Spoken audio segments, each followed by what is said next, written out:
Hello everybody, it's Level 4 for the weekly update. So a few things here. I always say that, don't I? Few things here, few things here. I'm going to try to keep this short because I actually have guests over, and it's kind of mean to just make vlog videos when your guests are like, Dovey, where'd you go? So, yeah, a few things. First of all, I finally got my Dark Pit Amiibo in. I imported it. I'm going to pretty much be importing just about everything at this point because it's easier. I don't plan on paying like more than $20 total for any of the amiibo I'm importing. You're saying, Dobie, that's still a lot of money. It's not, because like Target put like the classic Mario amiibo, which I actually didn't get because Target was like, you got the wrong password, you have to reset it. By the time they sent me the email to reset the password, it was sold out, of course. But so I tried to order the classic Mario thing, and I got as far as actually placing the order before it cruelly snapped it away from me. But with tax and shipping, it was $19 from the initial stuff. So, you know, this was $20 even with free shipping and no tax. So what's the difference really? And you know, this I imported after it came to America, but the ones that I've gotten from the other wave, like Ganondorf and I don't even remember who the other one is, Dr. Mario. I got them early, so yeah, that's also cool with importing sometimes. But yeah, it's actually in Japan. This isn't Dark Pit, it's Black Pit. That's what it says on the packaging. I found that humorous. Black Pit. I keep the backing, but not the larger parts because it just takes up too much space. But yes, that's fun times in Dovey's importing adventures. So videos. Evoland 2. I started Evoland 2 Let's Play this past week because the game came out this past week and I was really excited for it. And it's doing really well, I have to say. I am surprised at the amount of attention like the first couple episodes have gotten. I really thought that it was more of a lesser known indie title just based on how Evoland 1 did, but maybe in like the intervening time since Evoland 1 came out, a lot more people, you know, got interested in it, which I'm really happy about because it's a really well crafted game. On Friday I recorded a few more episodes. And I think I'm up to like episode 6 or so now, and it just gets really, really good. There's they introduce like other segments. If you haven't seen, episode 2 contains, I'm gonna spoil it for you, I'm sorry, you should have watched it by now. Episode 2 contains a Professor Layton reference, but when I say reference, I don't mean like they talk about it. I'm talking about like game mechanics as a reference, like they use it. Then we go into like a Secret of Mana type territory, and then it just gets better. It just keeps getting better, and I really loved it. I'm not gonna spoil what happens after the time warp thing that I go through in episode 3, but it's it gets, I don't know, it's slightly predictable, and my commentary shows that, but it's so funny and so well done just how they start referencing other mechanics, and the irreverence that the character, or at least Fina, displays towards the main characters, just complicit thinking that, hey, tactic X is of course going to work, and she's like, are you serious? Why would anyone fall for that? And then it ends up working, and she's like, oh, wow. And you guys are gonna have no idea. You're gonna have to watch the videos this week. It's called advertising. I give you little bits and pieces, and you get interested, and you're like, well, I have to see what Dobie's talking about. So yes, thank you very much. Thank you all very much for your interest in the new project. Evoland 2, I don't say it enough in the videos. Evoland 2 was one of my most anticipated games of the year. I'm not just trying to do this because it's a cool game and I'm trying to cash in on a first, like a day one LP type of thing. Evil Land 2 was on my list of games that, like, most anticipated games of the year. Not like, ooh, that's cool, like this new Skylanders, Lego Dimensions, and Mario Maker. They're all cool, but they're not on the, like, oh my god, this is the best thing list. That list had Evil Land 2, No Man's Sky, let's see, you've got Xenoblade Chronicles X, there was Mother 4 whenever that comes out. That's the fan-made game. It's really cool. You should check out. They have a Twitter account, Mother 4 Game. And let's see, what else? There was something else. It's not, the Star Fox isn't on that list, although I do want to play that. Yoshi's Woolly World is almost on that list, but it's not. I don't think that's something that I'm going to be like, I gotta finish this type of thing. But it's mainly been No Man's Sky, Evil Land 2, Mother 4, and Xenoblade Chronicles X. And so I'm just really happy that this came out in August, because like this summer was really terrible in terms of like good game releases, but then the summers are always like that, I guess. They like to group everything more towards the holidays, but once September comes in, all the games are coming out again. And we're going to be getting like Pokemon Super Mystery Dungeon later, and we're going to be getting the Zelda Triforce Heroes and all sorts of good games. But like I said, they're not on the list of games that I will like, I'm just anticipating the hell out of, you know? But yeah, No Man's Sky is at the top of that list, by the way. That's why I have a PS4 now, is because as soon as that game comes out, I'm just not going to play anything else, and you guys aren't going to see me again, and I'm sorry. I'm not sorry. I'm not. But yeah, so Evil Land 2, I'm just really excited for, and I'm glad that it got the start that it did, and just people just keep coming to it, and like, I really hope that, I mean, I don't have a high enough opinion of my channel to say like, wow, I'm gonna make a dent in sales for this game, but I really hope that I at least inspired some of you to buy it, because it's just from my experience of Evil Land 1 and the what I've played so far in Evil Land 2, it's just a really well-made game. It's not like just references or cash-ins or whatever. It's just a really well-made game all around. I ended up buying the soundtrack because on Steam, because the soundtrack is fantastic, and I can't go on enough about it. It's really good. It's definitely one of my favorite LPs that I've done was Evil Land 1, and so yes, I'm really looking forward to this. So the schedule for that, for uploading, is going to be Tuesday, Thursday, Saturday, like 12 or 1 p.m. depending on how rendering goes, because rendering in 1080p does take a little while, and that along with the other projects that I have, that just time piles up, you know? So I'm going to try to keep to a Tuesday, Thursday, Saturday schedule. Since I have scheduled uploads, I can do Saturday uploads again.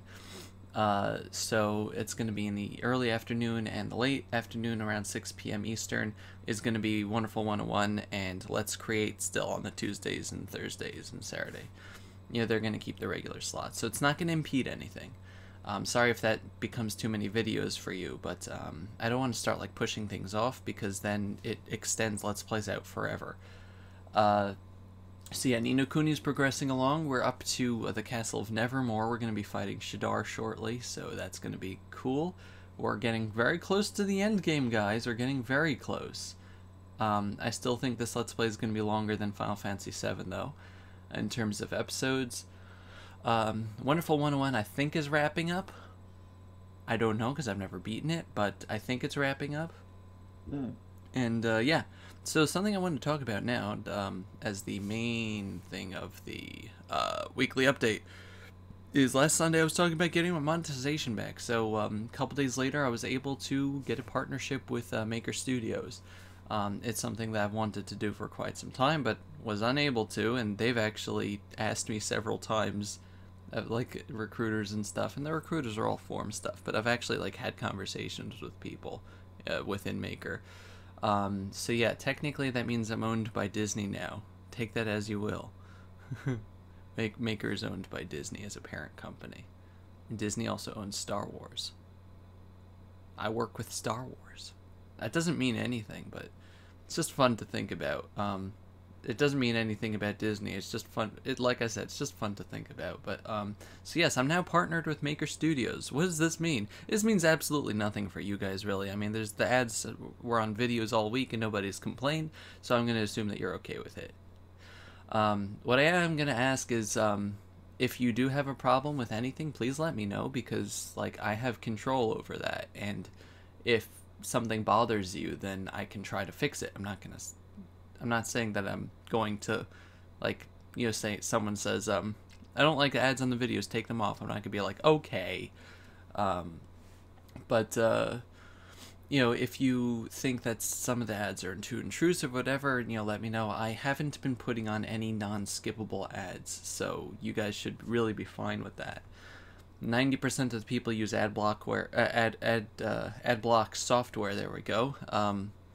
Anyway, which honestly I don't recommend, because I don't use ad block on YouTube, and the main reason is because a lot of the people I watch do YouTube videos for their livelihood, and using ad block is, I'm not gonna say it's stealing from them because YouTube is free, but it's really like putting a dent in that. I know a lot of people that have had to go away from their dream job of making awesome videos, or lessen it or whatever, because they had to supplement it with a different job that wasn't ad related, and it's sad to see. It's sad to see people like feeling that they can't do what they love because of people using ad block and stuff. And if they do like the long unskippable ads, I totally understand that, and it has turned me off to some people. But I'm talking about like the people with the 15-second ads or whatever that you can sit through. Like, you have 15 seconds of your life,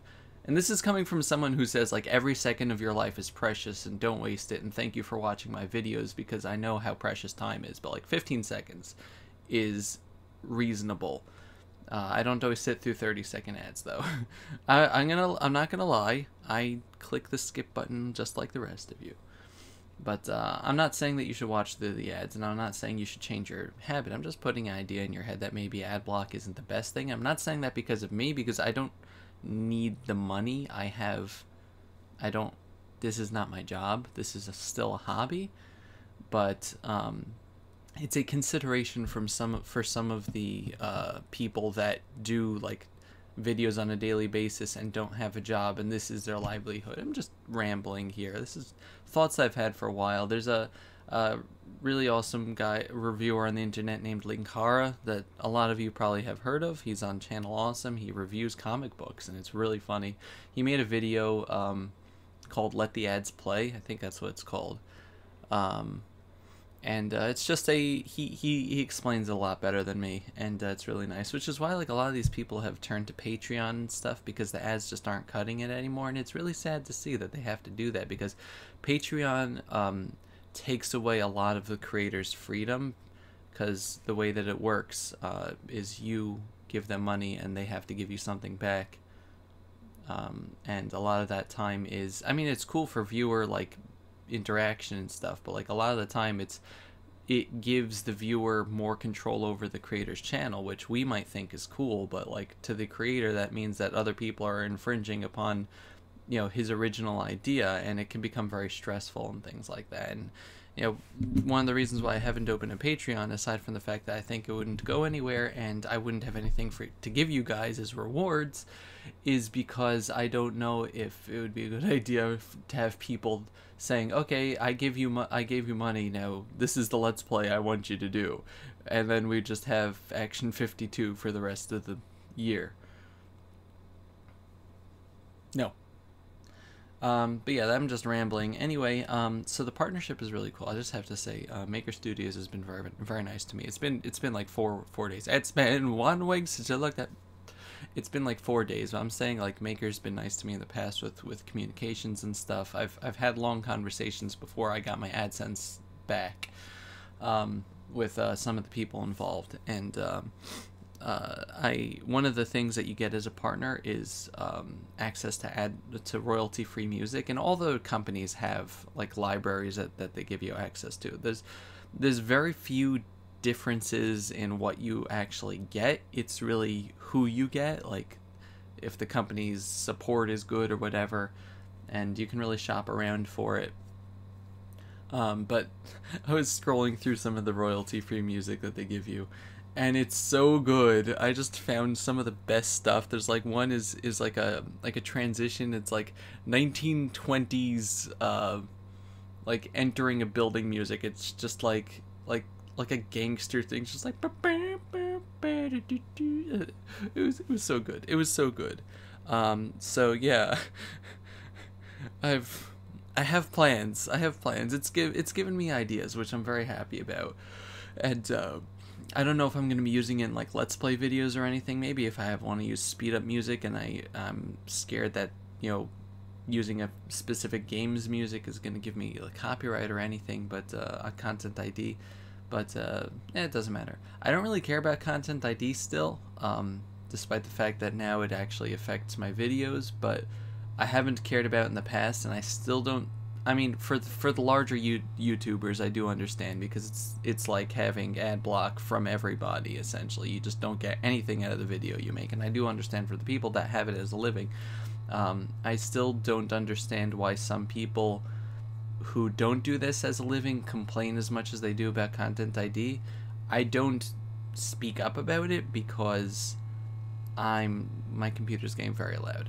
I don't speak up about it because people have their reasons, and you know, that's really it's not my business. And if you think it's something that's, you know, important to you, that's totally fine, really. I don't like it when people are like, oh, you complain too much of this or that. So I'm not gonna say that to actual people. I'm just speaking out loud. But like people who do videos as a hobby, I really don't understand why they complain about content ID, because it's not taking anything away from them. And I do understand that maybe in the future it might, and you know, it is annoying, and I don't like the content ID system as it is. But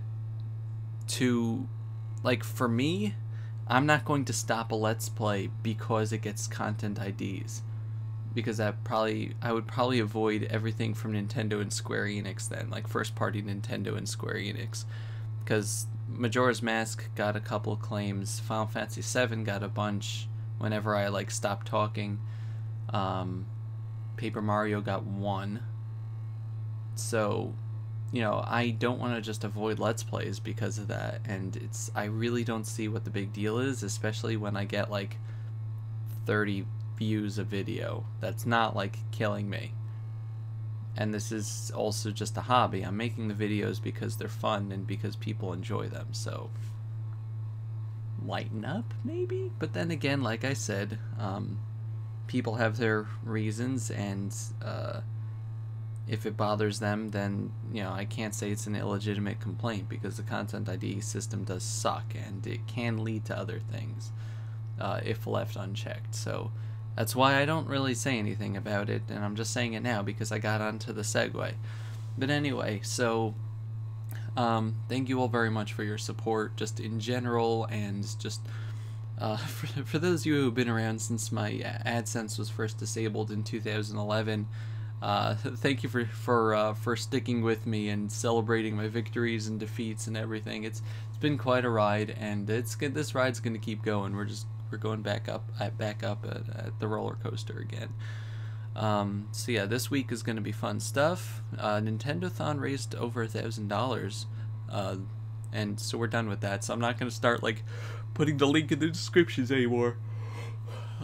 We'll be doing the next marathon in October, probably the end of October time.